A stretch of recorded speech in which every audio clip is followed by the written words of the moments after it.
Walang duda. Kumbaga, merong surplus na mga gwardiya sa NBA. Ganyan lang siya? Ang center naman ay isang rarity. Ang pinakasimpleng sagot kung bakit pangatid lang si Michael Jordan sa draft, siya kailangan ng Houston at Portland. Kasi kaso ng Portland, meron na silang Clyde Drexler. Nakakapaglalang nila noong 1983. Kasama na rin dito si Jim Paxson. Sa kaso naman ng Houston, medyo kakaiba. Meron na silang rarity. Pero dahil napaka-unique ng Dante na ito.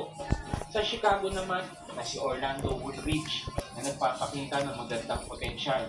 Inamin naman ng GM ng Bulls noon na si Rod Thorne na kinuha lamang nila si Jordan sa draft dahil wala na silang makuha ang sentro. Ay! Makasakay kayo? Wallet mo. Is history. Natutunan natin kay Jordan na hindi porke hindi ikaw ang naunang pinili, ibig sabihin hindi ikaw ang pinakamagaling. Hindi rin naman natin masisisi ang mga Kings na hindi pinili si MJ dahil ang kanilang pagpapasya ay base sa sitwasyon at kanilang pangangailangan. Marami pong salamat sa pakikinig at panonood. Magkita-kita tayong muli sa susunod na video. Coming Olympics, and this man is a can't miss. Whether a guard spot or the forward at 6'6", 195 pounds, comes out after his junior season from North Carolina. You know, he makes them on the count. He can do it in traffic. He can do it under tremendous control. He's a great creator. Even the ball with a Dr. J, not as big, but isn't that fast, and I think he's going to make a great pitch. Tonight, for the Bulls as Jordan has come up with another steal. Yan si Michael Jordan, yung mataas tumalon. Yan si Michael Jordan, yung mahusay mag-dunk. Yan si Michael Jordan, yung mahusay sa buzzer beater. Kung sa ganyang paraan mo nakilala si MJ, hindi naman kita masisisi. Ang sabi ng iba, talented lang daw talaga si Jordan.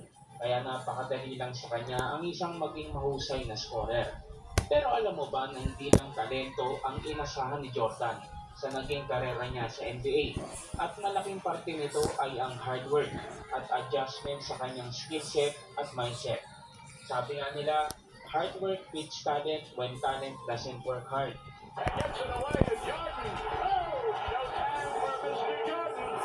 Sa episode na ito, pag-uusapan natin ang evolusyon ng offensive skills ni MJ.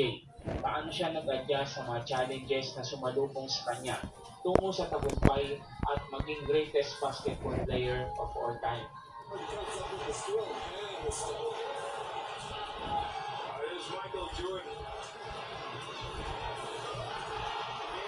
Kalagitnaan ng 1960s, unang nagka-interes ang batang Jordan sa basketball.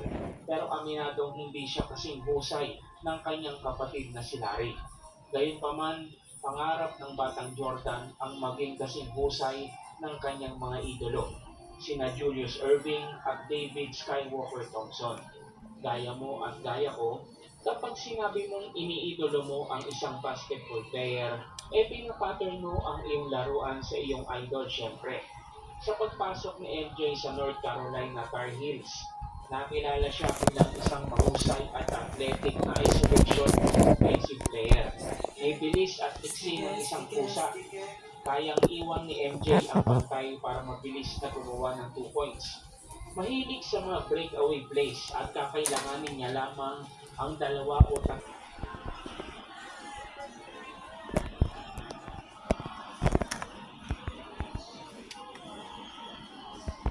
Nagpatuloy ito sa pagpasok niya sa NBA noong 1984. Pero marami ang ikinagulat sa move nito ng Chicago.